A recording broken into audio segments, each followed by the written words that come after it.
눈앞에 있는 공하다 하는 공이라고 하는 것과 지금 눈앞에 보이는 모든 삼라만상 우리가 보고 듣는 것과 조금 더 다른 게 아닙니다. 다만 내 마음의 필림이 공했으면 공하게 보이는 거고 공하지 않았으면 그냥 저렇게 보이는 거고, 그러면 평생을 그렇게 남자가 어떻게 생겼는지 여자가 어떻게 생겼는지 모르는 장님은 앞에 산은 없습니다. 장님에게. 조계사에서 그 불교 신문에 나왔대요. 장님을 모셔다가 부처님 저기 있다고 절하다 보니까 한참 절하다 보니까 우리는 부처님을 보면서 절하니까 거기로 하지만 안 보이니까 자꾸 몸이 약간씩 움직여서 나중에 신발장을 향해서 절을 하고 있더랍니다. 그 말 들으면서 이 눈으로 묻은 못을 볼 수 있다는 것만 해도 이건 엄청난 행운이구나 싶은 생각이 드는데, 마음이 눈이 뜬 사람이 볼 때는 이 앞에 보이는 이것은 전부 잘못 보고 있기 때문에 그래서 부처님은 눈을 뜨라 우리를 장님으로 본 겁니다. 실질적으로 마음의 세계에서 장님으로 볼 때 공이라거나 공 아니라거나 현상이라거나 현상 아니라거나 그거는 마음의 그림자 비치는 거니까 꼭 같이 보는 겁니다. 우리가 참선할 때 가장 저 자신이 이제 불용구진이요 수유식견이라 참된 거, 무슨 부처, 공, 깨달음 이런 걸 구하려고 하지 말고, 그걸 구하려고 하는 동안은 그건 구해지는 게 아니니까.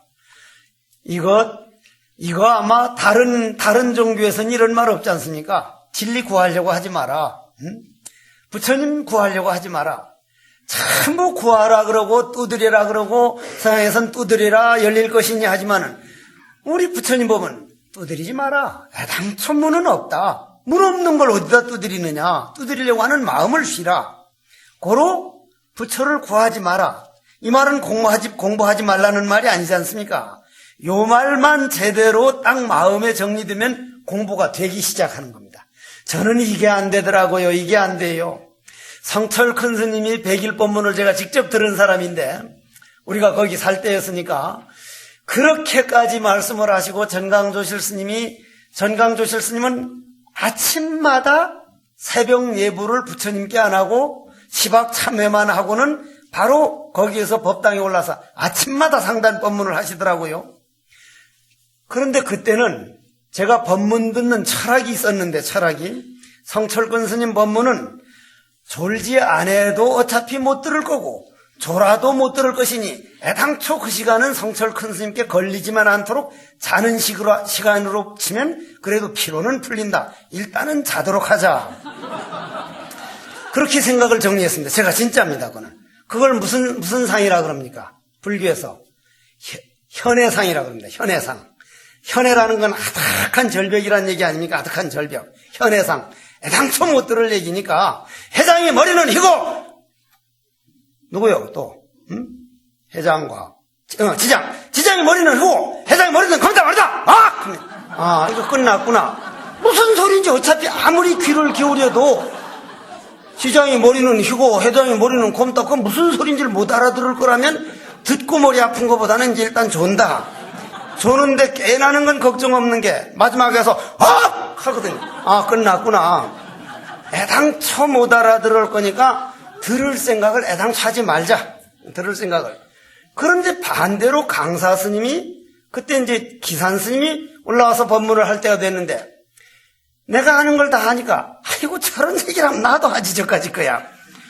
그것도 안 들어버리는 거야 이제. 그걸 뭐라 그래요? 그걸 관문상이라고. 관문상. 늘 듣던 얘기 저거야 나도 알지 뭐. 왜 했던 얘기 또 하고 했던 얘기 또 하네. 법문 들을 때는 관문상과 현해상이 있는 한은 그 법문은 내 양식이 되질 않는다. 그런데 지금 와서 보면은 그때 성철큰 스님이 동산수생행 다음 뭐라고 했더라. 그 한마디 한마디가 말길이 넘어선 자리를 그렇게도 표현할 수 있구나. 금쪽 같은 말이었던 거라. 구름 잡는 소리가 아니고.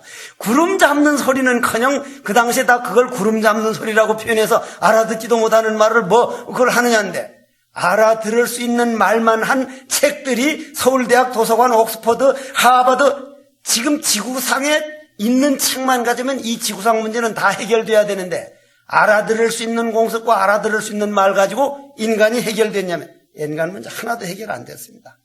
우리가 알아들을 수 있는 학문으로 학교에서 배운 것하고 옛날 서당에서 하늘천 따지 가물현 흐르왕 제보집주, 저는 6살에 서당을 좀 다녔는데 그때의 서당 얘기를 그만둡시다. 그럼 절에 들어와서 13살에 절에 들어와서 연부를 가르치는데 나는 내 상자들을 앞에 놓고 태방광몰함경이요 이런 식으로 해보라고 앞에 놓고 하는데, 옛날 노장들은 요만한 북채 같은 몽둥이를 가지고 딱 뒤에서 앞에서 때리면 내가 피하기라도 할 텐데 이게 언제 날라올지 이게 딱 때리면 이건 그러니 외우면서 뒤에 몽둥이 때문에 덜덜 떨다가 또 맥히고 했는데 그렇게 한 건 지금도 잊어버리질 않습니다. 지금도.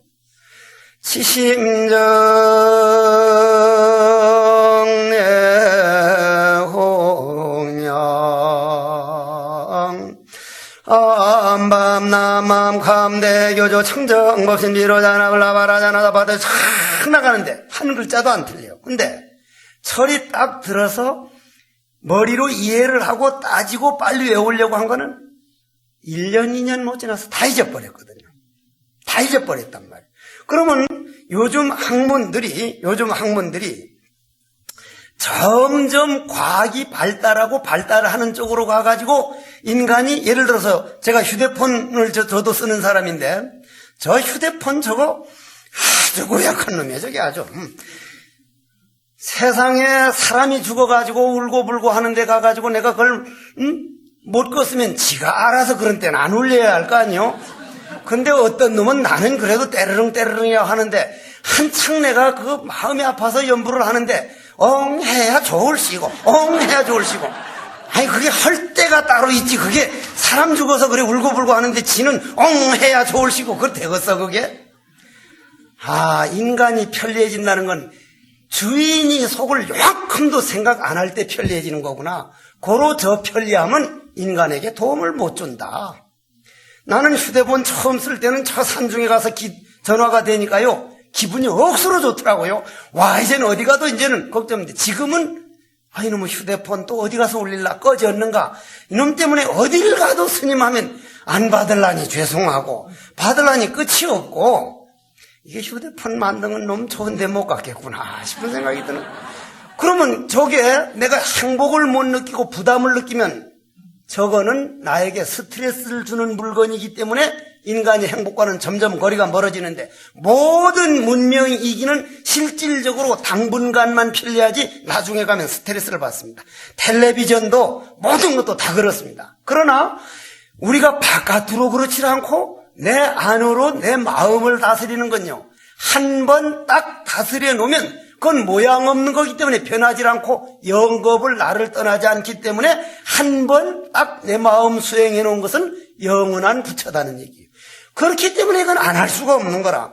그런데 불용구진요 이 말을 이제 하기 위해서 이제 자꾸 말이 길어지는데 불용구진요 하는 말에 대해서 육조 스님 얘기를 좀 들어봅시다. 중국은 물론 좀 뻥이 심한 나라고 아주 많이 이제 부품하게 이제 부풀리기를 좋아하지만 조사 어록을 보다 보면은 그 부풀리기 좋아하는 나라에서 어떻게 이렇게 간단명료하게 있는 그대로 딱딱 보여줬을까? 부품하게 부풀리는 것하고 압축시키는 건 또 하나 한 자리에서 나오는 거구나 하는 생각을 하게 되는데 육조 스님이 저는 신수 스님을 대단한 분이라고 생각하는 사람입니다. 그런데 육조 스님이 더욱더 걸출하다 보니까 거기에 대해서 이제 여러 가지 문제들이 생겨가는데 육조 스님이 바로를 딱 받고 대유령까지 왔을 때 과거에 장군 출신 해명 스님이 말을 타고 쫓아와가지고 바로를 뺏으려고 할 때 바로가 만약에 바위에서 이게 뚝 안 떨어졌다면 이건 외도법입니다. 바로는 자기 무게만큼 든 사람이 들리면 들려야만 이게 법이지 안 떨어졌다면 외도법입니다. 우리는 여기에 다 속고 있거든요. 바루가 안 떨어진 게 아니라 해명 스님이 거기까지 와가지고 오면서 오로지 도가 무엇인가 해가지고 육조 스님을 딱 행자를 보는 동안 이 바루에 있는 게 아니다 해서 벌써 자기 마음에서 바루를 뺏을 마음이 없어져 버린 거예요. 바루를 딱 들려다가 이거는 아닐 것이다. 육조 스님, 저는 이 바루를 훔치러 온 게 아니라 도가 무엇인가를 배우러 왔으니까 하니까 뭐라 그랬습니까? 불사선 불사가라. 선도 생각지 말고 악도 생각지 않을 때 그대의 본래 마음은 어떠한 것인가? 그러면 지금까지 쫓아올 때는 이 바루를 꼭 가서 찾아야 된다는 그러한 그 강한 집착, 즉 악이라고 표현할 수 있죠. 그러나 딱 그 육조 행자를 보는 순간 이거는 아니다. 이까지 올라갔던 마음이 탁 내려와가지고 이 바루에는 오조 홍인조사가 줄 때는 뭔가 있을 것이다. 과연 그게 뭘까 할 때 그건 간절한 선이라 이 말이에요. 그러면 육조 스님은 양변에 머무는 한은 우리 본래의 나는 알 수가 없기 때문에 이쪽 악만 떠날 게 아니라 선까지 떠나서 이것저것이 없어져 버리면 전체가 내가 되니 전체가 내가 된 그 자리를 알겠느냐. 참 아름다운 물음이거든요. 정말 아름다운 물음이거든요. 이런 물음들이 우리 지구상에서 우리 불자들에게 항상 육조단경으로 남아있고 신신명으로 남아있는 건요, 이건 크나큰 보배입니다. 그 우리 근본 마음을 딱딱 보여준 세계가 있었다는 것을 여러분들이 한번 볼 수 있다는 거예요. 그 여러분들 원을 세운 사람들이요. 그럼 불용구진여 하는 말을 할 때 불사선 불사가라. 선도 생각지 말고 악도 생각지 말라는 말은 견요모리요, 유의법만 벗어나려고 할 게 아니라 공을 따로 찾고 뭔가 깨닫겠다는 생각이 있는 한은 그건 이쪽에 빠져 있기 때문에 한쪽에 빠져 있는 동안 도저히 안 되기 때문에 양쪽 다 버린 세계를 중도라 그러고 중도를 말로 딱 표현해 준 걸 저는 화두라고 보는 사람입니다. 뜰 앞에 잣나무니라 꽃 한 손이 딱 든 거 이 먹고 삼석은이니라. 그러면 한번 생각해 봅시다. 마조, 백장, 임제, 육조, 오조 쭉 내려오면서 그 많은 선지식들이 하나같이 화두 참고하라, 화두 참고하라, 화두가 없으면 죽은 사람이다. 그렇게까지인데 그분들이 다 중생 속였다는 얘기입니까? 저는 한때 그렇게 생각할 때가 있었습니다. 이 노인들이 뭔가 정신 집중시키기 위해서 이런 것 아니냐? 아닙니다. 양변을 떠난 자리를 보여준 겁니다. 이건 바로 봐버리면 참고할 필요도 없습니다. 그럼 바로 보지 못하는 이상은 우리는 정진을 안 할 수가 없습니다. 정진을 안 할 수가 없거든요.